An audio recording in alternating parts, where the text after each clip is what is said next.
Então, muito boa noite a todos. Estamos dando início a mais uma da palestra, do ciclo de palestras, segundo ciclo de palestras online do grupo NEISE SEDH da UNEB. Hoje teremos uma palestra falando sobre SEDH e lipedema, a interseção entre as condições e o papel do exercício físico em ambos.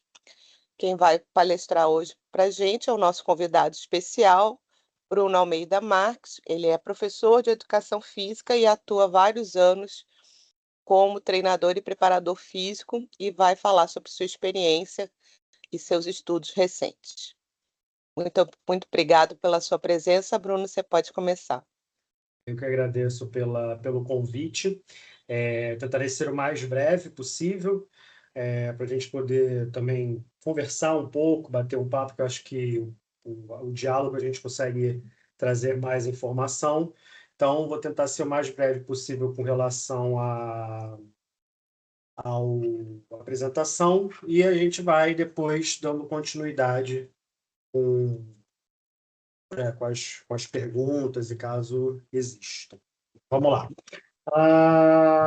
Então, vamos lá, pessoal. Vamos falar sobre SEDH e lipedema, interseção entre as condições e o papel do exercício físico. Eu me chamo Bruno Almeida Marques, já trabalho desde 2019 com lipedema e recentemente também venho tendo alguns casos de alunas também com lipedema associada à síndrome de Ehlers-Danlos hipermóvel. Isso tem se tornado até um pouco mais constante junto com o diagnóstico do lipedema, até mesmo porque as informações estão sendo mais apresentadas nas redes sociais e tudo mais. Então, isso também acaba se tornando um desafio dentro já de um planejamento de lipedema, que já é um planejamento, digamos, bastante desafiador, porque o lipedema ele não envolve só uma questão física, né? O lipedema ele envolve muitos outros pontos emocionais, enfim, que acabam tornando uma complexidade muito grande. Você agrega isso à questão da síndrome de Ehlers-Danlos hipermóvel, então vai se tornando um trabalho mais complexo, tá? E demanda um conhecimento que eu digo que, da mesma forma que você precisa entender do exercício físico para o lipedema, você precisa entender o básico de tudo que envolve a doença em si, né? Não só a parte do exercício físico. Então, a gente vamos continuar, vamos dar com início aqui e vamos falando um pouco sobre.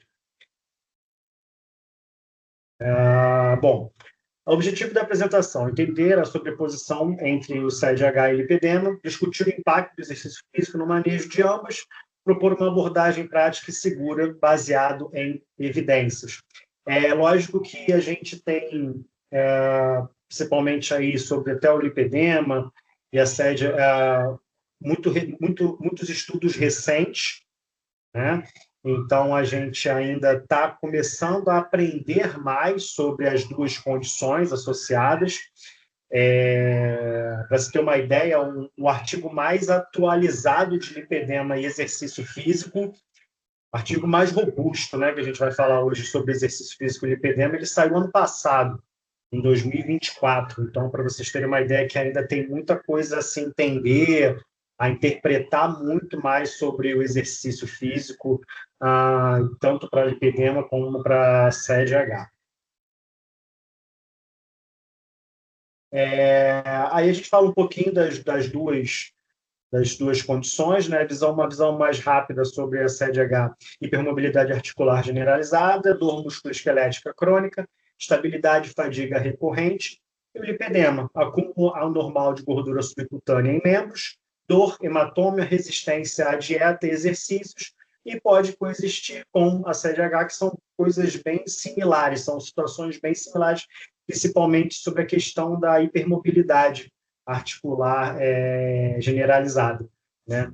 Isso também é um grande desafio quando você aborda mulheres com lipedema, que tem, né, já uma hipermobilidade associada torna também uma complexidade muito grande, até você desmistificar algumas questões que a própria educação física, o próprio exercício físico vem trazendo com o passar dos anos, e você tem que desmistificar um pouquinho isso. Também vou estar falando um pouco mais à frente sobre essa questão de exercício de mobilidade, alongamento e tudo mais. Bom, vamos lá. Bom, a convergência entre as condições, né, dor crônica e fadiga, estabilidade articular, prejuízo funcional e emocional, movimento como fator de risco e também a solução. Os dois pontos que eu gosto de salientar aqui é a questão do prejuízo funcional, emocional, e a questão do fator, o risco do movimento, né, a perda do movimento. Já é muito falado, né, da questão emocional, o quanto emocional influencia muito nessa própria dificuldade do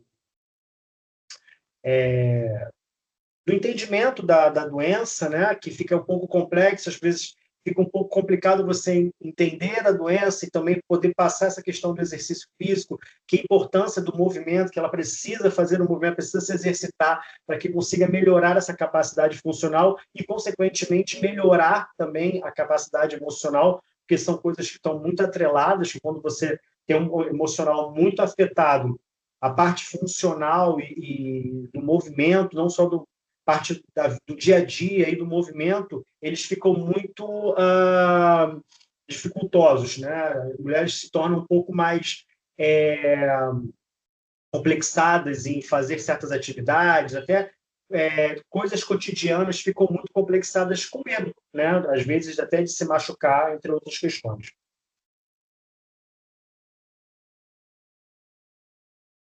Bom, abordagem multidisciplinar.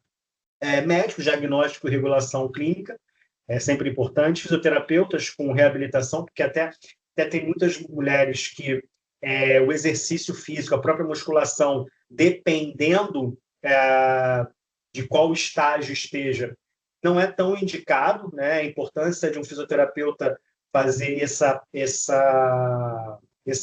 pré-liberação aí, uma reabilitação, né? Até mesmo para que você consiga preparar essa mulher para uma atividade, para um exercício físico mais intenso, numa musculação, numa academia, ou seja, até numa própria sala de pilates, enfim.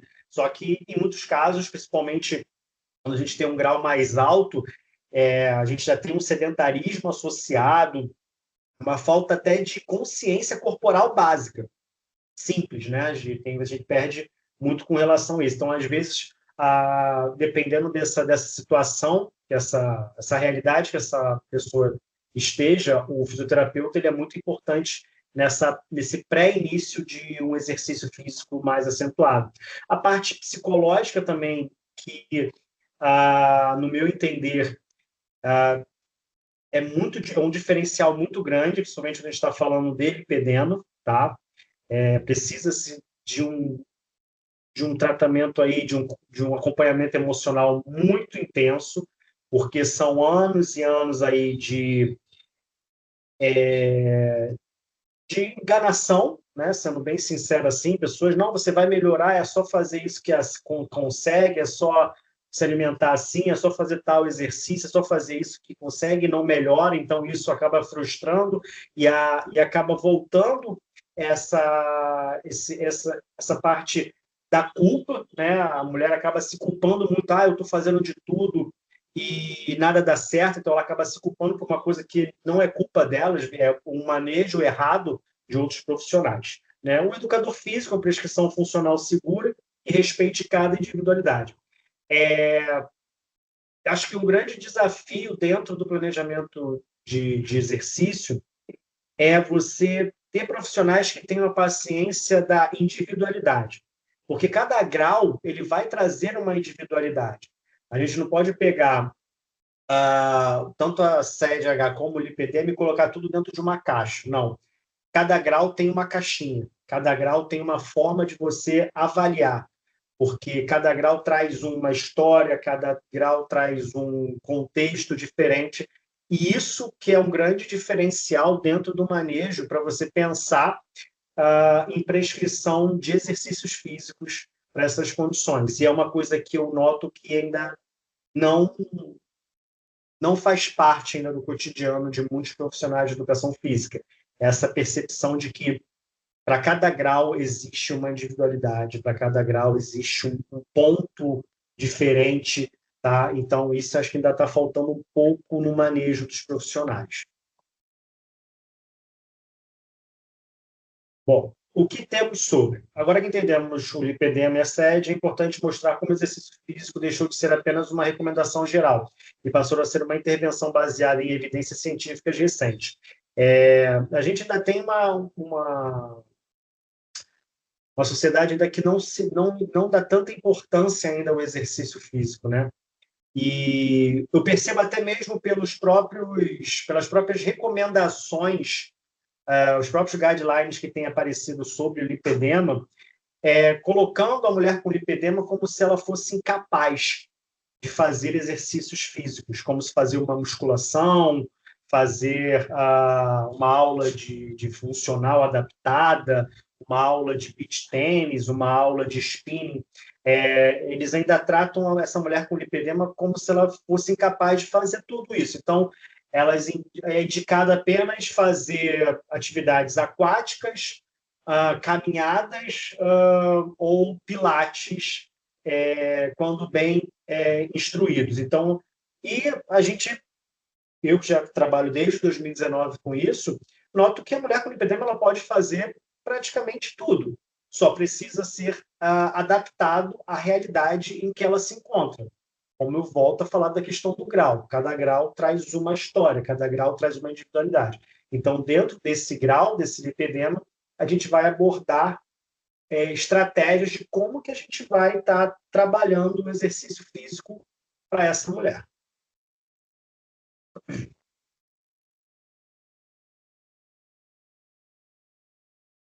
Nos últimos anos, evidências científicas reforçam que o exercício físico, quando bem adaptado, é uma ferramenta segura e altamente eficaz, tanto para o manejo do lipedema quanto para a CDH. Então, como eu acabei de falar, se bem elaborados, se bem pensados, a qualidade de vida dessa mulher muda significativamente em semanas, dependendo desse grau, e em alguns meses ela já tem essa percepção de uma melhora muito significativa na qualidade de vida dela, tá? Então, é tudo muito bem planejado que faz toda a diferença.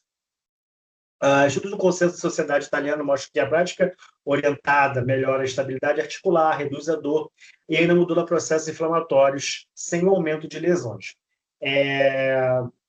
O que a gente precisa entender é que essa fragilidade articular ela traz consigo possibilidades inúmeras de lesões, tá? Problemas de lesão, problemas de inflamação. E um dos focos que a gente tem que pensar muito aí é nesse fortalecimento articular. Então, exercícios mais monoarticulares para poder fortalecer mais essas articulações que são muito sobrecarregadas, principalmente a articulação do joelho, a articulação do ombro, né? Principalmente a do joelho, que eu recebo muitas alunas com problemas já avançados de joelhos, alunas até novas, 30 anos, já com problemas de desgaste de cartilagem assim, extremamente alto, e vamos comparar uma pessoa que tivesse com 50 anos para cima, né? Então, por conta o quê? De uma elaboração de treino equivocada, que não respeita aquele grau de lipedema ou aquela condição de hipermobilidade, que acaba trazendo um problema, uma lesão aí desnecessária. Então, assim, é muito importante essa pré-avaliação com relação a essas questões de planejamento de treino, tá? E o foco principal, acho que é no fortalecimento das articulações, tá? E, consequentemente, ela vai sentir menos dor, aí, consequentemente, ela já vai ter uma questão emocional melhor. É tudo um efeito dominó, né? Ela melhora, sente menos dor, melhora a capacidade funcional dela, começa a ter menos problemas emocionais, porque tudo para ela acaba sendo complicado, porque para ela caminhar até a esquina, é complicado. Para ela poder fazer uma caminhada com o filho ou com o cachorro é muito complicado. E quando ela começa a ter isso de volta, isso muda muito a parte emocional também dela. Isso dá mais ânimo para ela continuar nesse processo, que o processo é muito demorado, não é um processo simples, mas que você mostrando para ela que tem como melhorar essa qualidade de vida, ela começa a aceitar de uma forma mais tranquila. Na prática clínica, a chave é a individualização. Ajustamos a intensidade conforme o estado de dor e edema da paciente. Focamos em movimentos para segurança articular. Priorizamos a autonomia com educação contínua.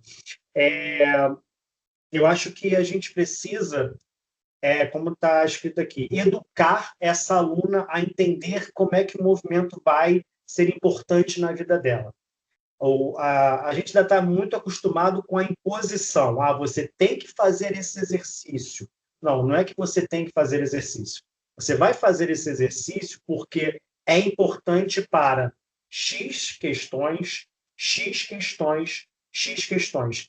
Bruno, mas eu tenho uma dificuldade muito grande em fazer esse exercício. Não tem problema. Vamos fazer outros exercícios que eles possam fazer o mesmo trabalho que o nosso objetivo, para que a gente consiga preparar você para que você consiga fazer esse exercício que é o alvo. Tá? Então, a gente também precisa, principalmente os profissionais de educação física, precisam mudar essa mentalidade de obrigação. Você tem que. Não, não é você tem que. Você precisa fazer por isso, por isso, por isso e por isso.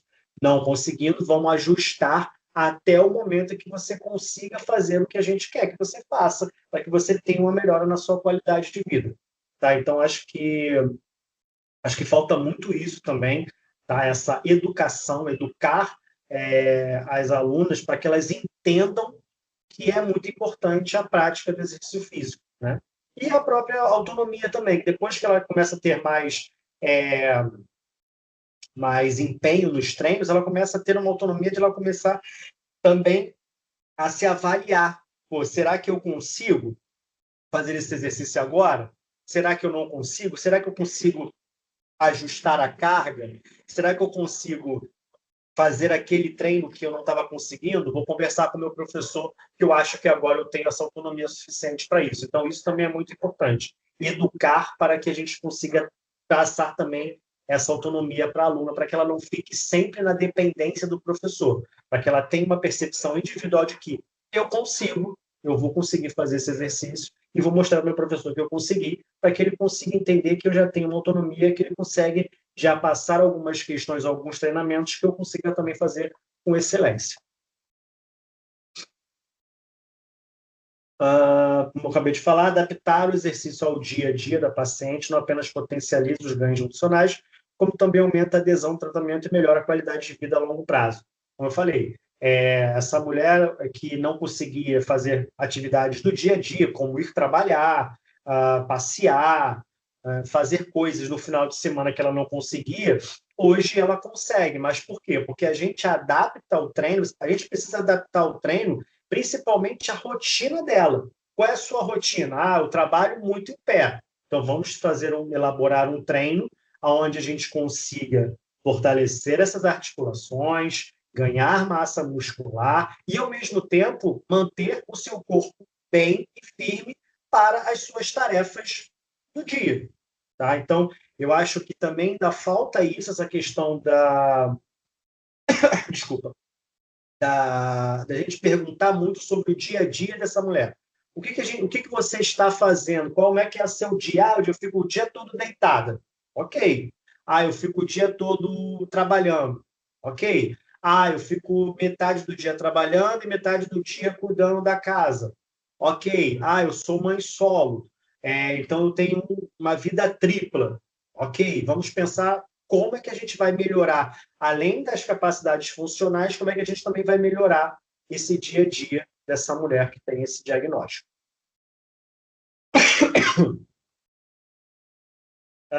Com isso em mente, vamos entender agora na prática como podemos planejar essa prescrição de maneira individualizada, segura e realmente transformadora para essas pacientes. O que a gente consegue entender aí, o que eu mais recebo, tá, com relação à própria avaliação, que é uma avaliação individualizada, das alunas. O corpo desproporcional, a gente fala muito que tem muitas mulheres com o próprio diagnóstico que tem, digamos, dois corpos, né? Da cintura para baixo é um corpo e da cintura para cima é outro corpo. E isso não é um exagero, até mesmo porque são relatos das minhas alunas que elas falam, Bruno, eu me sinto completamente diferente quando eu treino membros superiores, quando eu treino membros inferiores. Parece que é uma mulher extremamente sedentária que nunca treinou membros inferiores na vida. E é uma mulher que já treina 5, 10, 15 anos. Mas é essa desproporção que incomoda muito, né? Até mesmo porque questões de roupa e autoestima e tudo mais. Dor ao toque, isso também é muito enfatizado, tá? Não só o toque, né? Até a sensibilidade periférica é muito alta.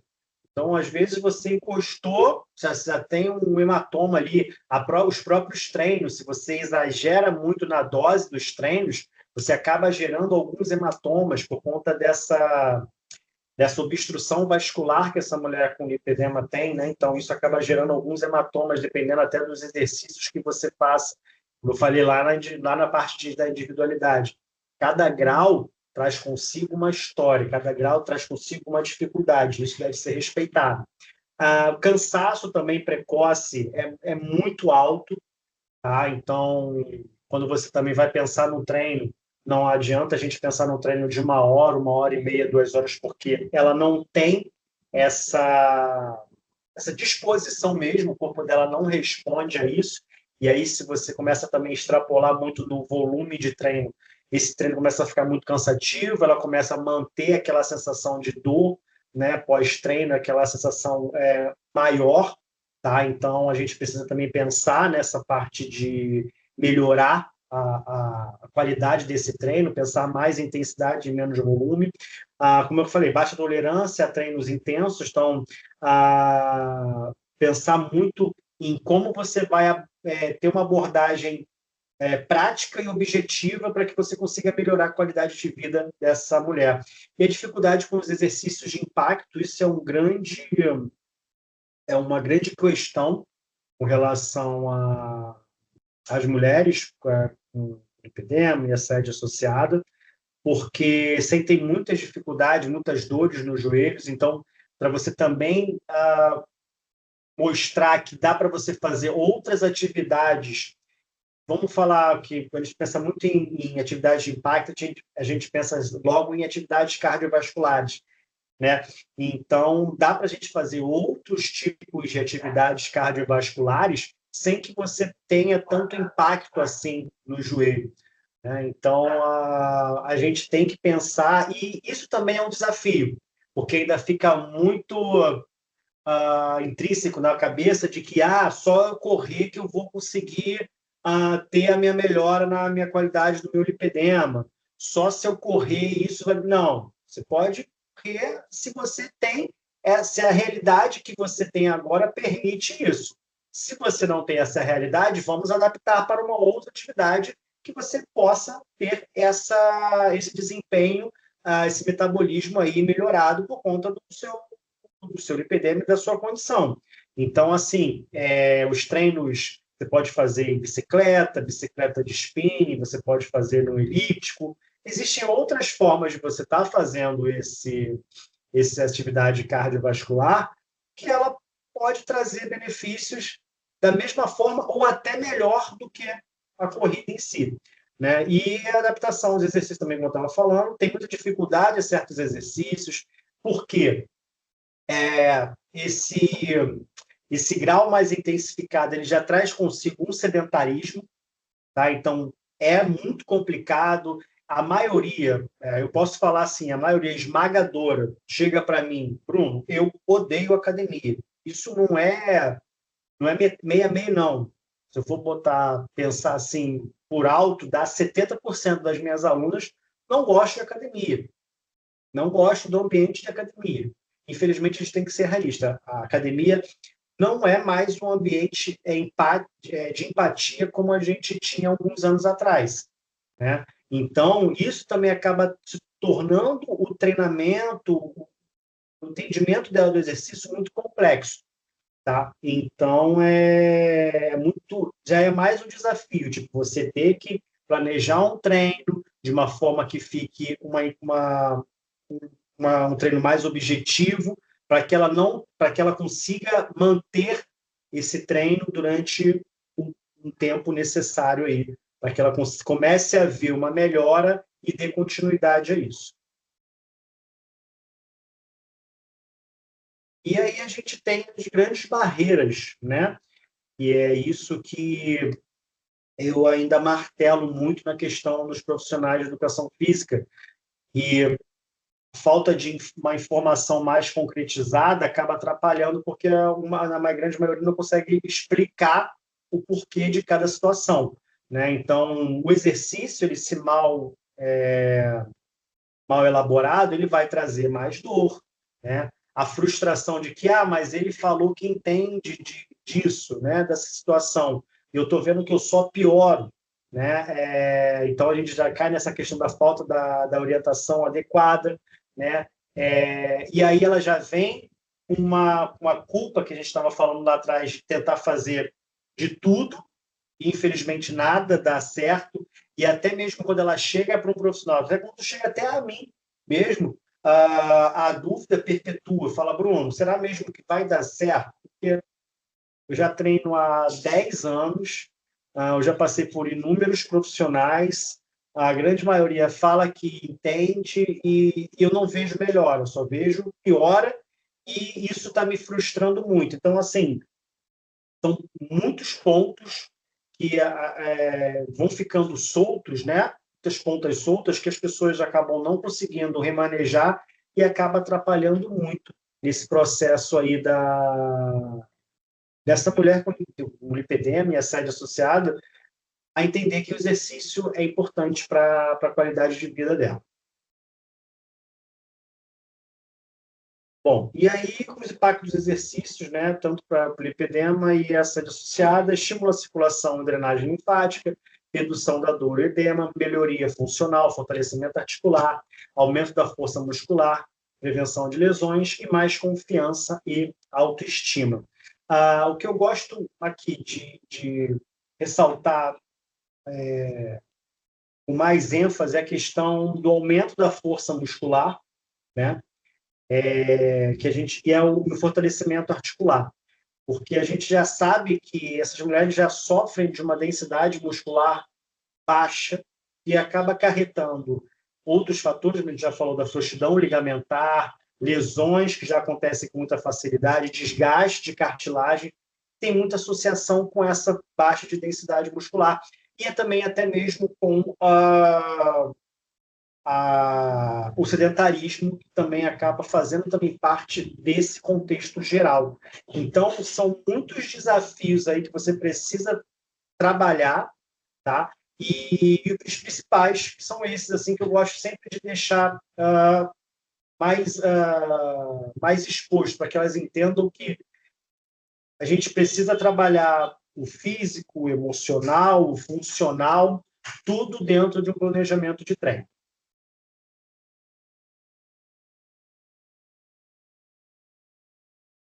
Bom, princípios da prescrição individualizada. Avaliar estabilidade, dor, histórico e rotina. Prescrição, volume variado, estímulos progressivo, apoio bilateral de fortalecimento articular. Adaptar, respeitar limites, dores, individualidade de cada exercício. Buscar conscientizar e mostrar o melhor caminho. Como tudo que eu falei passado é o que se encaixa aí. A gente precisa individualizar, não adianta. Mas essa menina tem grau 1 e é muito parecida com essa que tem grau 2. Não, ela não é parecida. São graus diferentes, são histórias diferentes, são dores diferentes, são dificuldades diferentes. Eu já atendi alunas com lipedema de grau 1, que era completamente sedentária. Sedentária mesmo. Pô, mas dá? Sim. Ela tinha uma vida um pouco mais regrada, ela se alimentava bem, tá? Então, ela praticamente estava mais de acho que 1 ou 2 anos sem praticar nenhum exercício físico, só se alimentava muito bem. Então, isso foi um ponto aí que ela acabou segurando esse lipedema de não aumentar o grau. Ela fazia atividades mais lúdicas, né, como yoga, pilates, né? Então, mas essa questão de exercício nunca fez, durante muitos anos sem fazer absolutamente nada. E já tive alunas com grau 2 de lipedema, grau 3, com grau de treinabilidade extremamente altos, que eram até complexos na hora de você explicar para ela que não é o importante para o que ela tem, não é o volume, sim a intensidade. A mulher que estava acostumada a fazer treinos de 1 hora e meia, 2 horas, você simplesmente fala assim, não, a partir de hoje você vai fazer um treino de 50 minutos. Ela fala assim, pô, mas 50 minutos eu acostumada a ficar 1 hora, 1 hora e meia, 2 horas. Então, por isso que você não conseguia chegar ao seu objetivo. Você está fazendo muito para o seu corpo que precisa de pouco, para poder também trazer bons resultados. Então, é isso. A prescrição de mobilidade e alongamento, quanto fazer? Eu vejo, né, eu reparo muito que a falta de uma informação adequada por muitos profissionais acaba tornando a informação uma desinformação, né? Por que que eu falo isso? Porque eu vejo muitos profissionais passando exercícios de mobilidade para mulheres com lipedema, onde essas mulheres com lipedema, né, visivelmente não precisam fazer exercícios de mobilidade. Elas já têm uma hipermobilidade associada. Para que você vai colocar o exercício de mobilidade mais um exercício desnecessariamente para essa mulher? Né? Então, assim, até o próprio exercício de alongamento, você repara que quando você faz uma anamnese, você repara que essa mulher ela já tem uma extensão muito grande dos membros, ela consegue alongar de uma forma muito fácil, ela já tem uma hipermobilidade associada. Então, o que a gente tem que prezar nesse momento? A gente tem que prezar em fortalecer essas articulações para a gente evitar o menor índice possível de lesões. Porque se você não prioriza em fortalecer, prioriza em conscientizar, né, não faça exercício de forma exagerada, não faça atividades que tenham movimentos muito bruscos, tente controlar mais esses movimentos para que você possa mostrar para ela de que você pode treinar, você precisa treinar com consciência, precisa treinar de forma que você vá fortalecer essas articulações para que você consiga ter benefícios, não para que você fique extremamente suscetível a lesões, que é o que mais acontece. Eu tenho muitas alunas que eu recebo que já vêm com lesões de ombro, lesões de joelho, lesões de cotovelo, lesões de tornozelo. Por quê? Porque ela já tem uma hipermobilidade associada e os profissionais acabam não conseguindo identificar isso. Acabam pedindo para elas fazerem exercícios ou atividades que são extremamente perigosas para aquela situação, não que sejam proibidas, mas naquela situação não são, digamos, não respeita a situação que ela se encontra nesse momento, entendeu?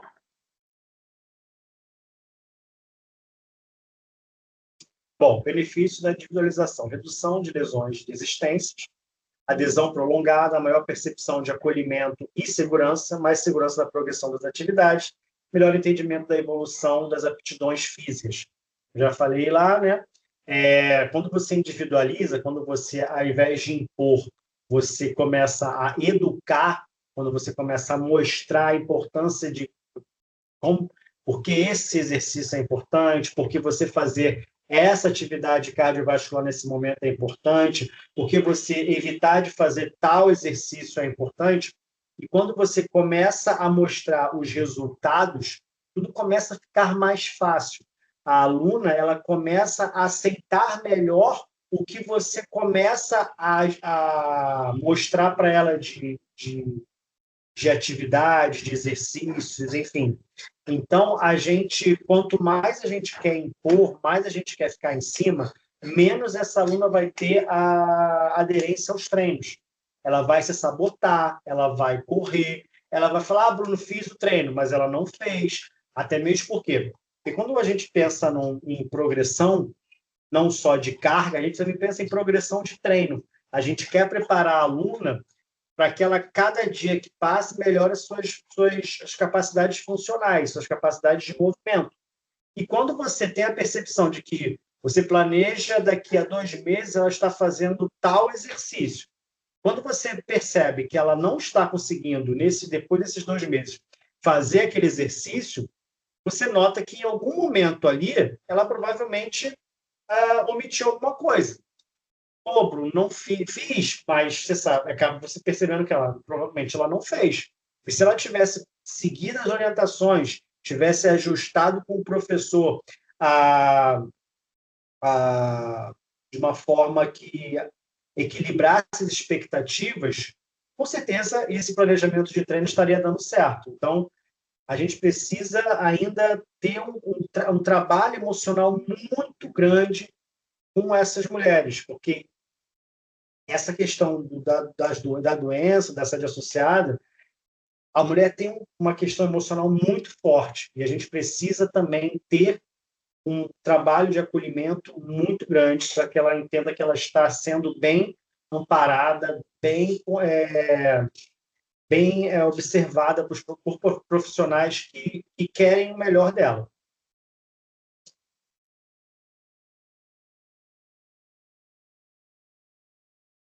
Exercício físico como pilar terapêutico. Exercício físico é considerado a parte central da intervenção e não apenas um coadjuvante. Deve ser entregado desde o início do plano de cuidados. Resultados clínicos e funcionais sustentáveis vêm da constância. Apoio emocional e profissional são tarefas fundamentais. Então, como eu já havia falado ali atrás, é praticamente um pouquinho do resumo do que eu já falei ali atrás. Bom, a gente tem um gráfico aqui do ciclo, né, da questão funcional da SED, né, da dor, que é muito intensa, e quando a gente tem aí um grau mais alto aí de lipedema associado, essa dor é muito intensa, até mesmo porque eu diariamente passo por isso, então também é importante a gente ficar muito atento a isso, a esse respeito ao escuta, né, do que a gente pode fazer para essa mulher. A inatividade também, que é muito grande, por causa dessa dor, por conta de outros fatores, como a gente já falou, da questão do dia a dia. A perda de força também, isso é emocionalmente muito complexo, porque a mulher ela repara que ontem ela conseguia fazer isso, hoje ela já não consegue mais. E essa dor, a inatividade, isso já é uma consequência, né? Perda de força, instabilidade, gera lesão, isso vai gerando medo e vai gerando mais dor, tá? Porque você juntando a perda de força, lesão, medo, isso traz consigo um fator emocional muito grande, que isso também vai afetar a parte das articulações, que já são muito sobrecarregadas por conta de N fatores e N consequências aí por conta dessa inatividade. Bom, benefícios percebidos pelo paciente. Vamos lá. Como eu já havia falado, menos dor e inchaço, melhora do sono, confiança corporal e autoestima, retorno à funcionalidade cotidiana, mais confiança nas tarefas diárias e rotineiras. É tudo uma consequência, né? Se a gente faz um bom trabalho com a aluna e a aluna se sente acolhida pelo profissional, tudo dá certo. É muito difícil, tá? Eu já estou aí desde 2019, né, trabalhando com lipedema. É muito difícil eu ter resultados negativos. Os resultados negativos que eu tive até hoje foram que provavelmente não, a aluna não seguiu as orientações de treino corretamente, ou, em contrapartida, não estava fazendo outra parte do tratamento junto, como alimentação, prescrição de outras outros ajustes, às vezes hormonais, a própria utilização da própria meia de compressão, que é uma coisa também que é muito se falada e pouco se usada. Então, assim, foram poucos os casos que eu não tive um sucesso na melhoria perceptível em semanas, e em alguns casos em meses. Mas por conta, quando acontecia, por conta que alguma coisa nesse processo aí, essa aluna ela não estava seguindo e acabou até mesmo parando, desistindo de treinar comigo e fazer outras coisas. Aí desejo sucesso, mas cada um faz a sua escolha. Bom, como educar de forma coerente? Esse é o grande desafio, né? A gente conseguir, de uma forma tranquila, né? Sabendo que essa mulher com lipedema, com a assédio associada, já tem um turbilhão de emoções na cabeça dela, um turbilhão de falhas, de coisas que ela já tentou fazer e nunca conseguiu, da culpa. Isso é muito complexo, né? E a gente tem que passar aqui, ensinar que a dor nem sempre significa lesão ou a forma correta de se cuidar. Ainda existe essa máxima de que só com dor que cresce. Não, não é assim. Não é com dor que cresce, é treinando de forma certa, né? Então, essa coisa de romper crenças e fragilidade, que a gente acha que só com dor, só sentindo dor pós-treino, é que eu vou conseguir chegar ao meu objetivo. Muito pelo contrário, dependendo dessa dor, essa dor pode até atrapalhar você a você chegar no seu objetivo. Reforçar a autonomia e a confiança no corpo, né, como a gente falou, que mostrar, educar para ela que e futuramente ela ter autonomia para fazer alguns exercícios já de uma certa forma por conta própria, isso é muito importante. Mostrar que é importante, que o importante é a individualização e prescrição assertiva. E mostrar para ela que, por você ter essa realidade agora, esse formato de treino é mais indicado para você. Mas isso não quer dizer que, com você melhorando desse seu processo aí de inflamação, fortalecimento articular, ganho de massa muscular, volume, força, isso não possa mudar. E aí você também tem que botar um pouco de responsabilidade para ela, porque a gente faz o nosso melhor, mas ela também tem que fazer o melhor dela. Se ela fizer o melhor dela, ela vê que isso está acontecendo, isso vê que está trazendo resultado, automaticamente começa a ter um diálogo, tanto comigo quanto com a aluna, muito bom, porque fica uma coisa saudável, uma coisa homogênea, fica uma coisa bem legal para ambas as partes.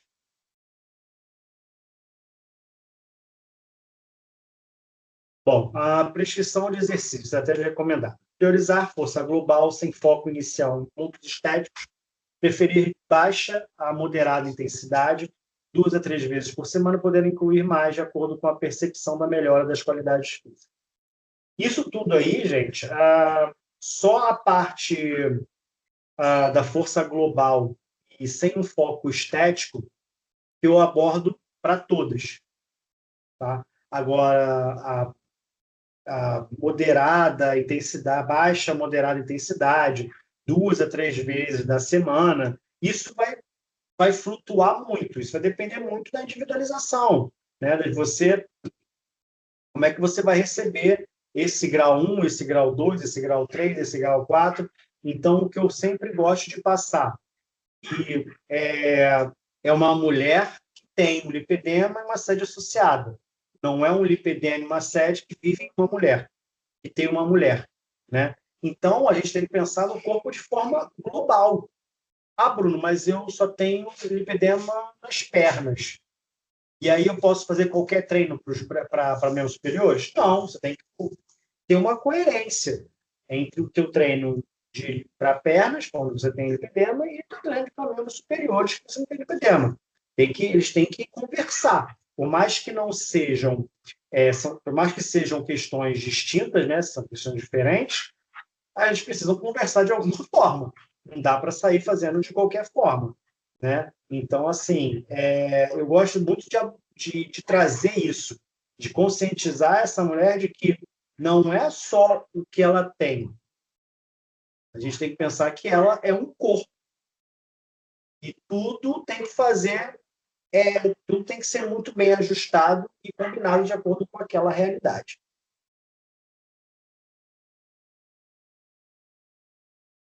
Bom, sessões de 30 a 50 minutos, com progressão lenta, moderada, podendo ser incluídos treinos cardiovasculares de média de 10 a 30 minutos, dependendo da realidade funcional.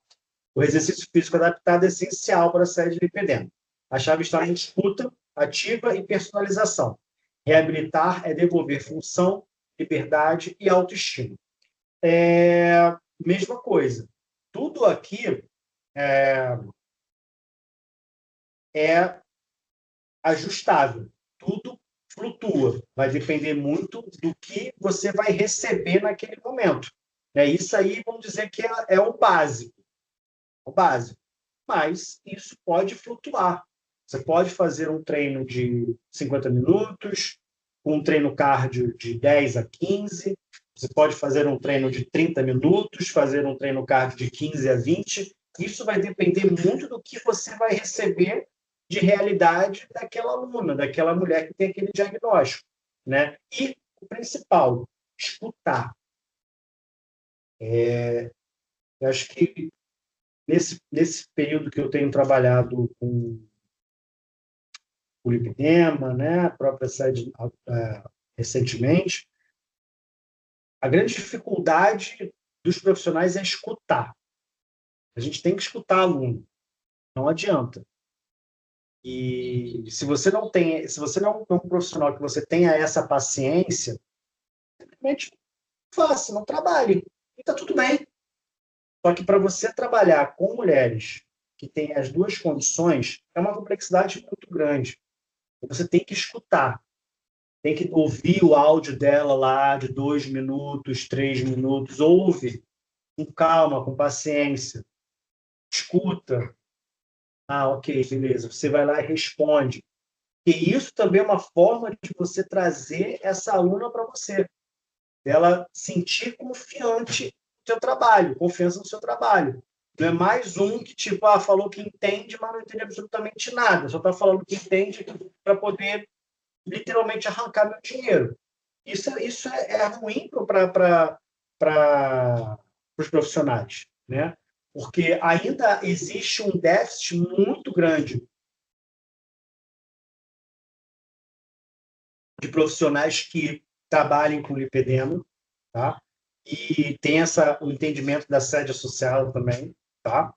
São pouquíssimos, mas que, assim, que trabalham mesmo de forma respeitosa, de forma coerente. Tem um monte aí que diz que é especialista, mas quando tu diz que é especialista, não é especialista em nada.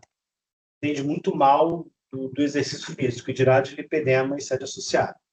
Então, assim, a gente precisa escutar para mais.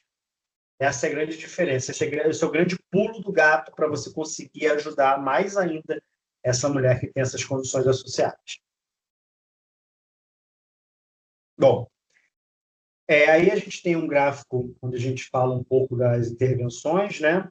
A força muscular melhora, a estabilidade articular também, a dor crônica diminui, né? A capacidade funcional aumenta também, né? O que eu tenho uma percepção maior, né, entre as minhas alunas, de todas essas que a gente tem aí esses gráficos, é a dor, né, que ela tem uma percepção da melhora da dor muito rápida, e a capacidade funcional. A força muscular, a estabilidade articular e a força muscular são consequências, né?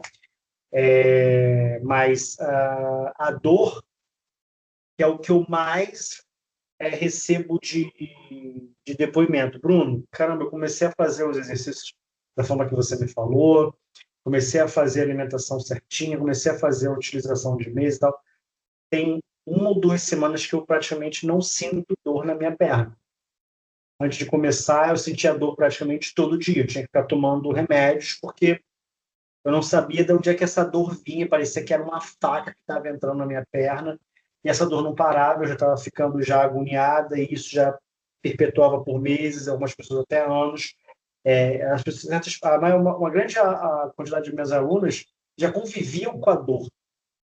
Ela, Bruno, eu sei que a dor está ali, mas eu finjo que ela nem existe, porque eu já consigo, infelizmente, consigo conviver com essa dor. E depois que você começa a melhorar essa qualidade de vida, melhorar essa capacidade funcional e tudo direitinho, quando ela começa a sentir menos dor, como é que a gente ela não sente mais dor, isso é muito gratificante, tanto para o seu trabalho, que mostra que o seu trabalho está tendo coerência, e para ela, que ela começa a ter uma qualidade de vida melhor.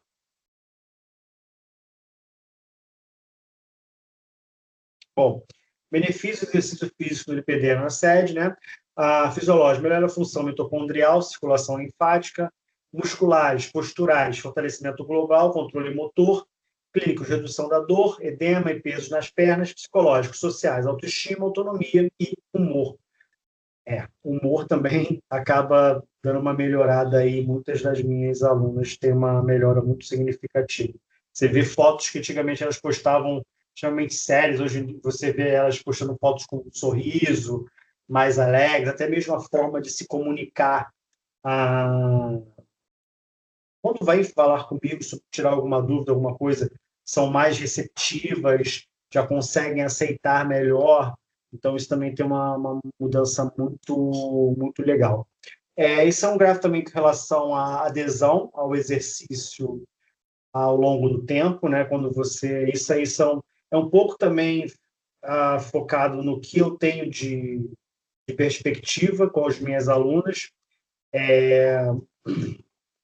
E o que tem mostrado para mim é que muitas estão começando a ter uma aderência melhor, por mais que não gostem, tá? Por mais que eu odeio o exercício, mas mesmo assim estão tendo uma adesão muito melhor ao exercício hoje em dia do que antigamente, porque começa a ver os resultados, começa a sentir mais disposta, começa a sentir melhor, começa a sentir outras coisas que não tinham uma percepção, que antigamente ela já tinha até desistido, tá? Então é muito gratificante também você ver essa percepção, essa melhora aí ao aceitar o exercício físico como parte do dia a dia dessa mulher. Bom, fluxo terapêutico recomendado, avaliação clínica individualizada, educação do paciente sobre a condição, prescrição de exercício adaptado, monitoramento e ajustes contínuos, adesão e manutenção ao longo prazo. Tá? Isso aí é o básico que a gente tem que estar sempre trabalhando em conjunto com essa aluna, que é muito importante, tá? Então, é válido também esse fluxo terapêutico. Bom, conclusão. Nosso papel como profissional não é criar dependência, é educar. Educar para que essa paciente retome o protagonismo sobre os seus corpos, entendam seus limites, suas possibilidades e não precisem mais ser reféns do medo ou da dor. Essa abordagem é respaldada pela ciência moderna. Hoje falamos de movimento como prescrição terapêutica baseada em evidências. Bom, como mostrou o consenso italiano Sociedade of Sport Science, eu não sou muito bom no inglês, o exercício físico orientado é mais do que um coadjuvante, ele é o pilar central do tratamento conservador de lipedema e hipermobilidade. O paradigma mudou, o movimento consciente é tratamento e nós somos agentes dessa transformação. Bom, o exercício é ferramenta terapêutica segura, eficaz e econômica. Deve ser adaptado ao perfil clínico e psicológico da paciente. A multidisciplinaridade e a escuta ativa são pilares da adesão. Profissionais do movimento têm papel essencial no tratamento. Bom, aí são alguns artigos que eu utilizei como estudo, junto da minha rotina, tá? Depois, se alguém quiser, eu posso passar esses artigos para vocês. Aí está a minha rede social, tá? O Lipedema _trainer. Não sou muito assíduo assim da internet, sabe? Eu tento estar todo dia colocando alguma coisa, mas não sou um cara tão assim. Acho que isso falta um pouquinho mais para mim, né? Mas eu tento estar todo dia colocando alguma coisa, alguma informação com relação aí ao lipedema e a sede associada. Eu tenho 2 e-books, tá? O Guia Prático do Exercício Físico para Mulheres com Lipedema.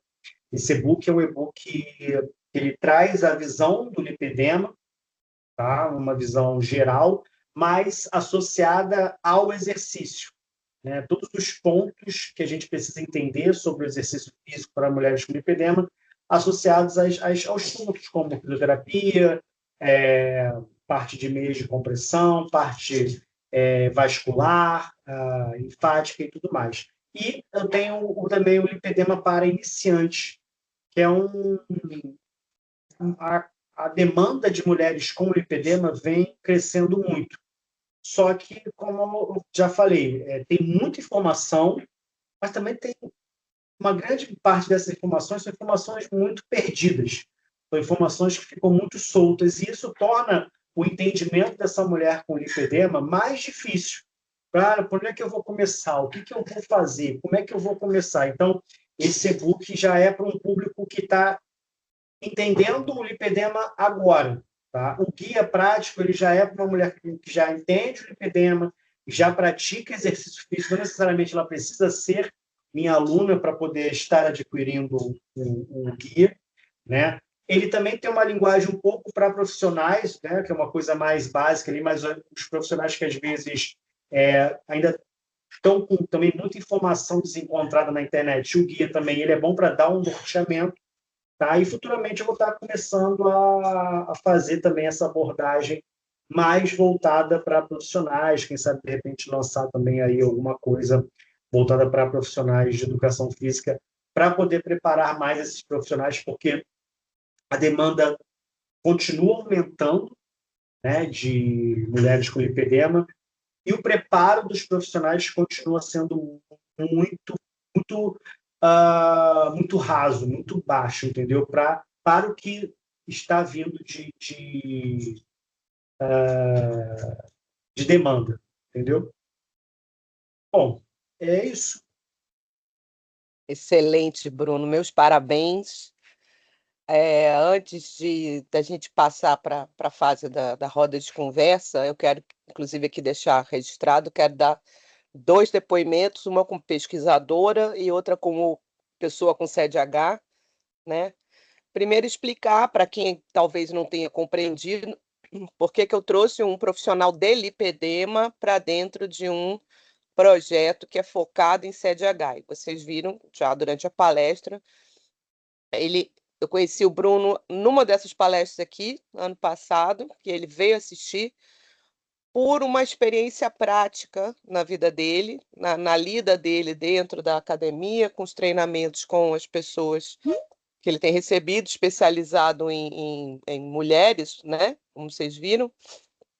Ele começou a verificar muitas pessoas com essa questão da hipermobilidade, e aí ele ouviu falar em síndrome de Ehlers-Danlos, e por um caminho muito próprio, assim, eu digo honroso, porque ele não é da academia, ele é uma pessoa que está lá, como a gente chama, no chão da fábrica, né, lidando diretamente com as pessoas. Ele começou a correr atrás de informações, chegou ao nosso grupo e a outros grupos, e viu que realmente havia uma grande interação entre as duas coisas, o que, do ponto de vista científico, faz todo sentido, visto que a síndrome de Ehlers-Danlos é um problema de tecido conjuntivo e tecido adiposo, é um tipo de tecido conjuntivo especializado. Portanto, se há alterações de tecido conjuntivo nas pessoas com Ehlers-Danlos, o tecido adiposo também é afetado. E em 2021 saiu um artigo, um relato de caso fazendo a relação entre uma paciente, um relato de caso que a pessoa tinha síndrome de Ehlers-Danlos hipermóvel e lipedema e anorexia nervosa, que levanta um ponto importantíssimo que ele trouxe logo no início da apresentação dele, que é a questão das pessoas simplesmente desistirem da atividade física, ou elas nem começam, ou elas começam e desistem. Um dos motivos está associado à dor, e isso é uma coisa recorrente, é o que leva as pessoas com síndrome de Ehlers-Danlos, principalmente, a buscarem soluções para isso, né? Porque aí já não se trata mais nem de uma questão como tem sido, né? A década de 80 foi muito responsável pela popularização de academias de ginástica, mas, por outro lado, trouxe uma ilusão, né, que a academia de educação, onde você pratica e aprende a educação física, você é educado fisicamente, seria um lugar que está ou somente voltado para atletas ou voltado para pessoas que buscam estética.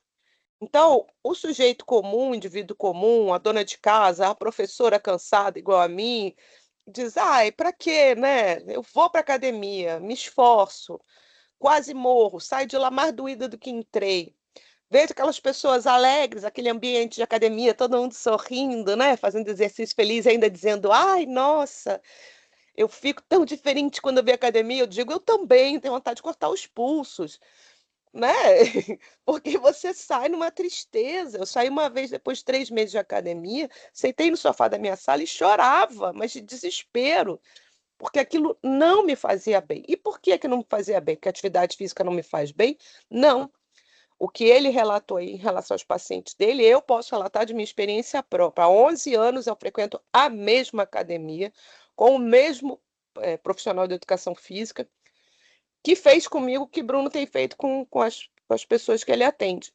Ele conseguiu me desmamar do corticoide, que foi a única coisa que eu estava conseguindo usar para a minha dor crônica, que eu já estava, na época que eu procurei, há mais de 8 anos, uma dor 24 horas por dia, e que não passava com nada, nem com opioide. Então, eu descobri que o corticóide conseguia, porque corticóide é um anti-inflamatório muito potente, e a gente tem dor porque a gente vive com processos inflamatórios articulares, musculares, etc. Mas, obviamente, estava me fazendo muito mal. Eu encontrei essa academia é uma coisa que eu sempre oriento as outras pessoas com sede. Eu vi que era uma academia diferente, porque quando eu passei na porta era cheia de velhinhos. Eu falei, é aqui que eu venho. Até porque o ambiente é outro e também porque eu sabia que ele ia ter um olhar diferenciado sobre mim. E ele fez a outra coisa importantíssima que Bruno diz que faz, e eu sei que faz, a escuta. Então, ele foi aprendendo junto comigo. Então, eu cheguei lá ainda sem diagnóstico de Ehlers-Danlos, mas já com o diagnóstico de hiperflexibilidade e hipermobilidade articular. Ele rapidamente percebeu que ele ia ter que adotar táticas diferentes comigo, inclusive das que ele utilizava com os idosos, inclusive do que ele usava com as pessoas lesionadas, porque aquilo que funcionava para a maioria das pessoas não se aplicava a mim, inclusive por quê?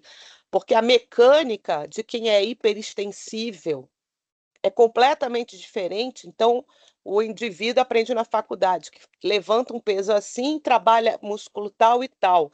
Isso não necessariamente é a realidade numa pessoa com hipermobilidade. Então, esses exercícios foram adaptados ao longo dos anos. E depois de 3 anos, semanalmente, 3 vezes por semana ali, né, no sacrifício, eu fui cada vez menos ficando dependente de corticóide até me liberar de vez. E aí, obviamente, outras coisas de benefício foram vindo, mas eu consegui um fortalecimento muito importante, principalmente dessa musculatura peitoral, que era atualmente atrofiada, tinha os ombros puxados para frente, o que prejudicava mais ainda a minha condição de cervical. A questão da lobar, que era a que mais me dava dor, ela foi melhorando aos poucos. E se eu tivesse sabido do que eu tinha quando eu era jovem, eu poderia não ter tido nenhum desses problemas. E por isso é tão importante projetos como o nosso, de divulgação científica. Quanto mais pessoas tiverem conhecimento sobre síndrome de Ehlers-Danlos, todos os profissionais, porque nenhum é indispensável, e não é só o médico, nem os tipos diferentes de médico vão dar conta, a gente precisa, é mandatório, atividade física e nutrição adequada para a garantia de melhoria de vida das pessoas com Ehlers-Danlos. Eu, sabendo disso, tendo 2 filhos da minha barriga, sabendo que eles carregavam os meus genes, já botei os dois com menos de 10 anos. Minha filha entrou com 8 ou 9 anos, meu filho com 10 anos para a academia, para fazer musculação já direcionado. São meus filhos e aí ele já fez, e nenhum dos dois, meu filho mais velho já está com 22 anos, é um rapaz forte, faz nutrição hoje, porque ele quis. E eu vejo que assim, o prognóstico desses dois ao longo dos anos vai ser muito melhor do que foi o meu. Mas hoje, ainda assim, eu consegui corrigir muita coisa graças à educação física. Então, Bruno é o primeiro que eu espero de uma série de profissionais de educação física que eu vou trazer aqui, que estão se apropriando do tema, que estão se informando mais. A questão do lipedema muito perpassa a questão da síndrome de Ehlers-Danlos. Por que é que ainda não se tem muitos estudos por isso? Porque, assim como ele também falou, é uma entidade ainda pouco reconhecida em nível mundial, mas já fica aqui informação para quem não sabe. Agora, este ano, 2025, já saiu o consenso brasileiro sobre lipedema. Então, isso já é reconhecido. E vale ressaltar que a primeira pessoa a falar e fazer intervenção, no caso aí cirúrgica, com lipedema, foi o Dr. Ivo Pitangui. Lá em 1964, ele já publicou um trabalho que ele não chamou de lipedema, chamou de lipodistrofia, e o lipedema se enquadra dentro das lipodistrofias, falando sobre um procedimento vascular, cirúrgico lá que ele fez e corrigiu um problema que acometia uma paciente dele com sucesso, mas isso ficou meio morto durante muito tempo. E, sim, o estigma da obesidade, que ainda perpassa toda a sociedade mundial, né? O indivíduo que tem dor, o indivíduo que tem hipermobilidade, tem baixa tolerância ao exercício, é chamado de preguiçoso. Quando ele faz um esforço supremo, vai para a academia, e botam ele para fazer os mesmos exercícios que todo mundo faz. Pessoa com Ehlers-Danlos não é todo mundo, é igual filho, né? Você não é todo mundo, então as coisas, obviamente, ficam piores do que já estavam, a pessoa desiste, e aí cai nos dois extremos.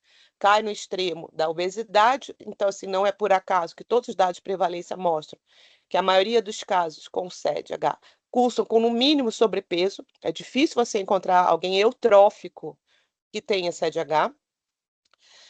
Ou cai, que aí vocês podem procurar no PubMed, nos bancos de dados, casos de anorexia nervosa. A anorexia nervosa é uma coisa que tem sido muito relatada em síndrome de Ehlers-Danlos. E por quê?